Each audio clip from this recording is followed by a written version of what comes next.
Hey guys, welcome to the channel. This is Janvi Chaudhary.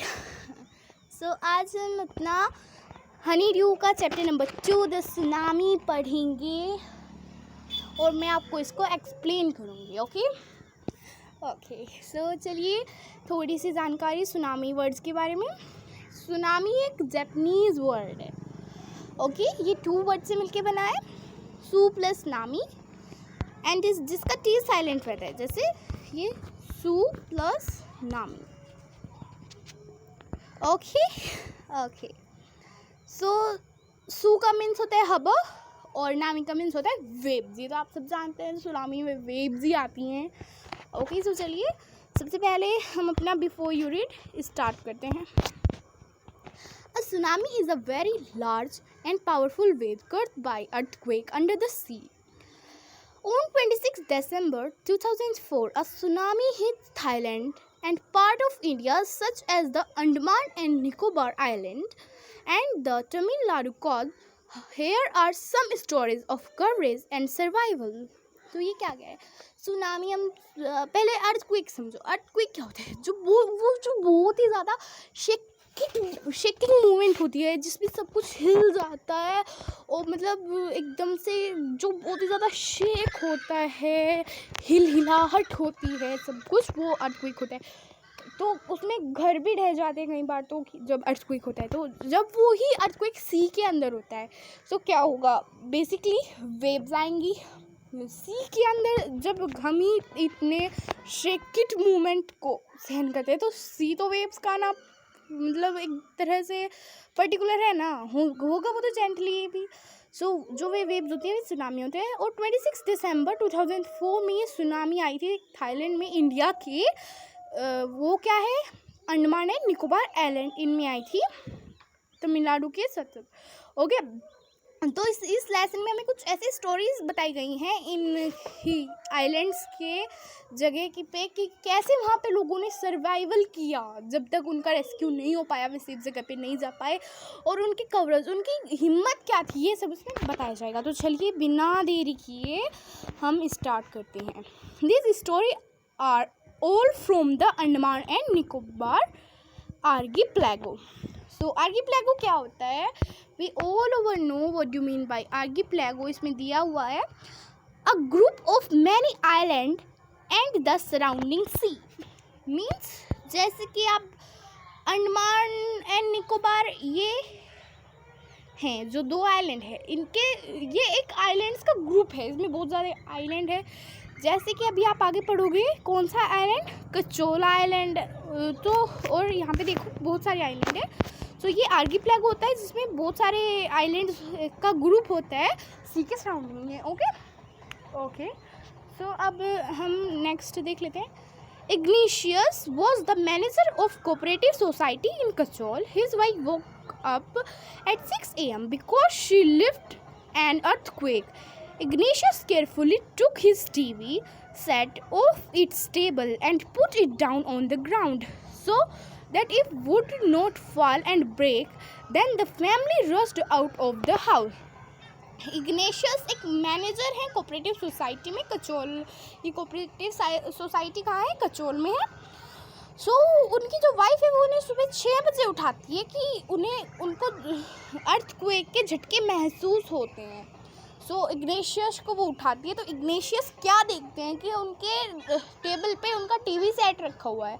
तो वो क्या करते हैं, सबसे पहले उस टीवी सेट को उतार के उस टेबल से नीचे रख देते हैं ज़मीन पे, ताकि अगर झटके हैं तो ये गिर के टूट ना जाए. वो बहुत एक्सपेंसिव था टीवी, इसीलिए वो उतार के उसे नीचे रख देती है. और फिर वो क्या करते हैं, अपनी फैमिली को लेके घर से तेज़ी से बाहर आ जाते हैं. रस्ट आउट मीन्स ही होता है तेज़ी से. When the tremors stopped. Tremors क्या होता है? अभी पहले हमने क्या देखा? आर्कीपेलागो. अब हम देख लेते हैं tremors. A slight shake earth tremors. The earth shake during an earthquake. जब वो अर्थक्वेक में शेकिंग होती है, वो जो हमको शेकिंग जो मूवमेंट होती है वो रुक जाती है.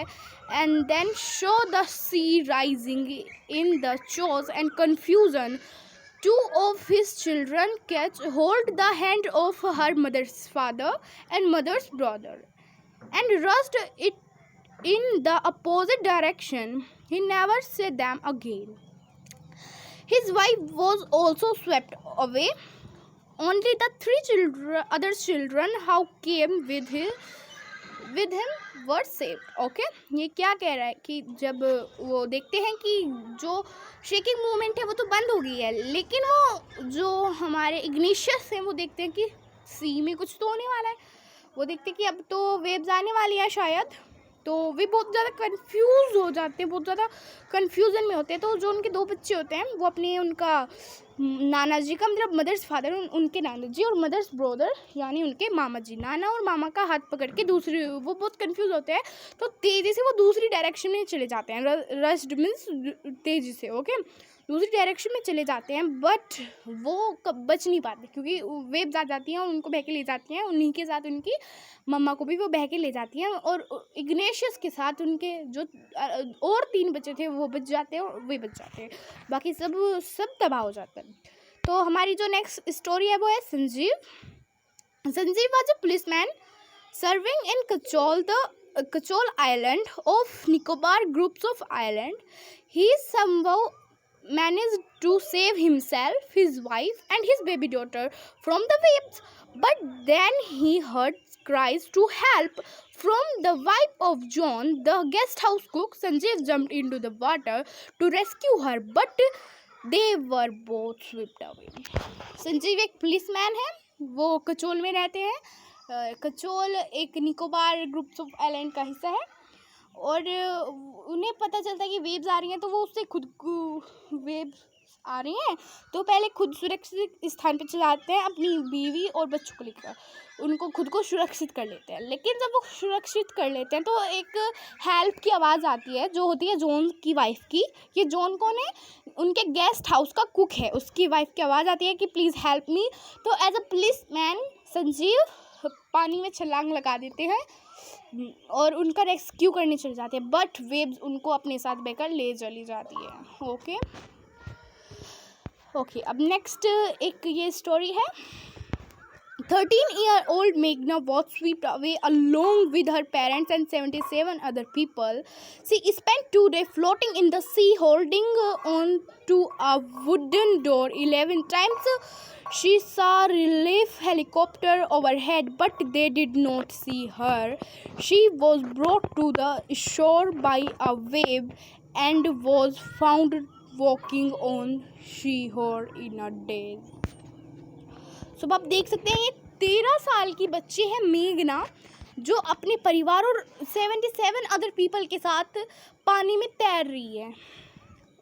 2 दिन हो गए इसको पानी में तैरते तैरते और ये एक लकड़ी के दरवाजे को होल्ड करके तैर रही है उस पर. बाकी सब बह गए, ये बची हुई है उस लकड़ी के. 2 दिन हो गए उसे तैरते तैरते.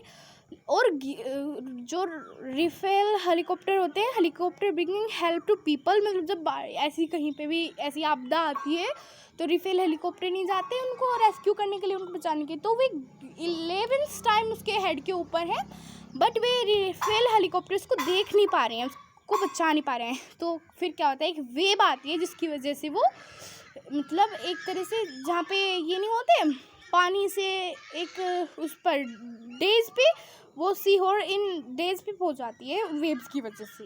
ओके, अब एक अगली कहानी है अलमास जावेद. ये एक लड़की है, was 10 year old. She was a student of Kerala country in Port Blair, where her father a petrol pump, her mother Rahila's home in Nekori Island. मतलब जो जावेद है वो स्कूल में पढ़ती है जो कि है पोर्ट ब्लेयर में, और उनके पापा का एक पेट्रोल पंप है. लेकिन जो उनकी मम्मी है उनका घर कहाँ पे है? नेकोरी आइलैंड में. ओके, और वे अपनी फैमिली के साथ वहाँ पे जा रहे हैं क्रिसमस सेलिब्रेट करने. When the tremors came early in the morning, she's family was sleeping. Alma's father saw the sea was recalled. He understood that the water would come rushing back with the great force. We woke everyone and tried to rush them off a safe place. तो जब भी वहाँ पे हैं तो भी सुबह सब सो रहे हैं. ओके, तो जो उसके फादर हैं उनको टिमोस मतलब थोड़ी शेकिंग मोमेंट फील होती है और सुबह सुबह. तो वो उन्होंने क्या देखा, सी को देखा. तो उनको पता चल गया कि ये तो सी वेव्स जो हैं वो पीछे जा रही हैं. उनको पता चल गया कि जब देखो हमेशा हम देखते हैं कि सी वेव्स जैसे बहती हैं आगे को, जैसे ये सी है, ये पीछे वाला, ये हमारा सी है पीछे तक. वेव्स ऐसे आती रहती हैं, बट उन्हें क्या दिखता है, वेव्स ऐसे पीछे जा रही हैं. सो उन्हें पता चल जाता है कि अब ये ग्रेट फोर्स के साथ ऐसे आगे आएंगी. क्या पता चल जाता है उनको, वे समझ जाते हैं कि अब ये पीछे जा रही हैं, अब ये ग्रेट फोर्स लगा के आगे आएंगी, यानी वेव्स आने वाली, सुनामी आने वाली है. सो वो अपने परिवार वालों को जगाते हैं और उनको एक सेफ जगह पे ले जाने की तेज़ी से कोशिश करते हैं. As the rain, her grandfather was hit on the head by something and he fell down. Her father rushed on help him. Then came the first grand wave, the swept both of them away. मतलब फिर क्या होता है, उसके हड़बड़ी में उसके जो पापा होते हैं, यानी उसके दादाजी अल्मास के, वो फंस जाते. तो अल्मास के पापा उनको बचाने के लिए जाते हैं, पर वो भी बह जाते हैं. ओके, दोनों भी बह जाते हैं. Almas mother and aunts stood clinging to the leaves of coconut tree, climbing out to her. ये देखना वो क्या है, coconut tree climbing out. A wave uprooted the tree and they two were washed away. मतलब अल्मास की मम्मी और उसकी जो आंट हैं वो सब कोकोनट ट्री की लीव्स पकड़ के खड़ी हुई हैं. बट क्या होता है, जो वे वेव्स आती हैं वो ट्री को अपरूट कर देते हैं, मतलब उसे जड़ से उखाड़ देती हैं, उन सबको बहले के लेके चली जाती है. Almost so a long of wood floating, she climbing on it. Then she woke up. She was in a hospital in Kathmandu. From there she was brought to Port Blair. The little girl does not want to talk about the incidents which anyone. She is still traumatized. इसका meaning क्या होता है? इसका meaning होता है great shock और distressed. मतलब वो बहुत ही, जो अल्मास है वो भी बहुत लंबे समय तक एक ट्री पर फ्लोटिंग करती रहती है, एक वुड पर फ्लोटिंग करती रहती है, जिसके बाद वो बच जाती है और वो खुद को पाती है एक हॉस्पिटल में जो कि कोटमारा में है. और फिर उसको सेफली उसके घर पे पोर्ट ब्लेयर में पहुंचाया जाता है. वो लिटिल गर्ल अब इस बारे में किसी से बात नहीं करना चाहती बिकॉज वो बहुत ज़्यादा डरी हुई है. ओके गाइस, तो इसी के साथ हमारा पार्ट 1 होता है. अभी मैं आपके लिए पार्ट 2 भी लेके आऊँगी, जिसमें हम पार्ट 2 कवर करेंगे. इसकी स्टोरी को जानेंगे कि इसमें किसकी स्टोरी दी गई है. इसमें हमने किस किस की स्टोरी कवर की. In first Ignatius, second Sanjeev policeman, third 13-year-old मेघना और फोर्थ अल्मास जावेद. तो ये इन तीनों की ही कहानी सुन के बहुत बुरा भी लगा कि इनके फैमिली मेम्बर्स नहीं है ये, और बहुत अच्छा भी लगा कि कैसे इन्होंने हिम्मत दिखाई, खासकर कि मेघना ने. बहुत सच में कितना हार्ड हुआ होगा 2 दिन तक फ्लोटिंग करना. ओके सो गाइस, चलिए इसके बाय बाय. अब बात होगी हमारी नेक्स्ट वीडियो में. Bye guys. Okay bye bye.